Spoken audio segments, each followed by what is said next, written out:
Bonjour à vous, ici Guy Bourgeois, j'espère que vous allez bien. Alors comme vous voyez, nous sommes une journée très ensoleillée. Alors désolé pour le jeu d'ombrage.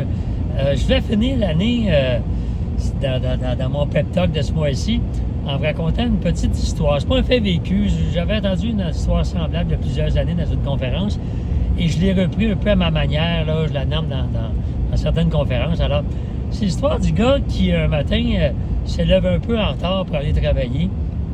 Et dans l'énervement d'être un peu en retard, fait ça vite et en lassant ses souliers ou ses chaussures, ben pète le cordon de chaussure. Alors évidemment, le niveau de pression augmente un peu plus. Voyons, ça va pas bien le matin. Je cherche un peu dans la maison où sont les cordons. Est-ce qu'il y en a, est-ce qu'il n'y en a pas? Je cherche un peu, perd une couple de minutes. Finalement, fait un nœud dans son cordon, décide de partir comme ça. Évidemment, il est encore un peu plus en retard. Alors, il sort de chez lui, en reculant sa voiture de la cour, ben, il se trouve à prendre une chance, mais il coupe le chemin à un autre résident qui s'apprêtait à passer. Alors, ce résident-là tombe un peu frustré lui aussi, en se disant dans sa tête, ben voyons donc, ce qui arrive dans ce quartier-là, le monde ne sait pas vivre. Alors, cette personne-là, le résident qui s'est fait couper le chemin, arrive un peu plus loin à une intersection où il y a un stop, ben fait un peu le stop américain, parce que dans sa tête, il est encore un peu frustré de ce qui vient de se passer. Donc, en faisant un stop américain, il se trouve à couper un peu l'autre qui arrivait dans l'autre sens. Puis là, lui, maintenant, qui est en colère, puis dit, voyons donc, qu'est-ce qui arrive là? Fait que cette personne-là rumine dans sa tête, arrive au travail. En arrivant au travail, au lieu de saluer la réceptionniste au travail comme d'habitude, il la regarde à peu près pas. La dame, il dit bonjour, puis il dit ouais. Là, elle sent qu'il est en colère. Là, la réceptionniste, qui est elle aussi un peu frustrée, ben voyons donc, le boss, il y a quoi le matin? Qu'est-ce qui s'est passé? Qu'est-ce que j'ai fait?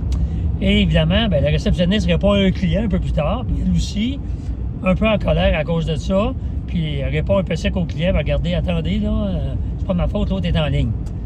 Évidemment, vous comprendrez que celui-là aussi est un peu en colère, et vous aurez compris que je pourrais continuer l'anecdote toute la journée, parce que la frustration de l'autre s'en va dans la frustration de l'autre, et etc.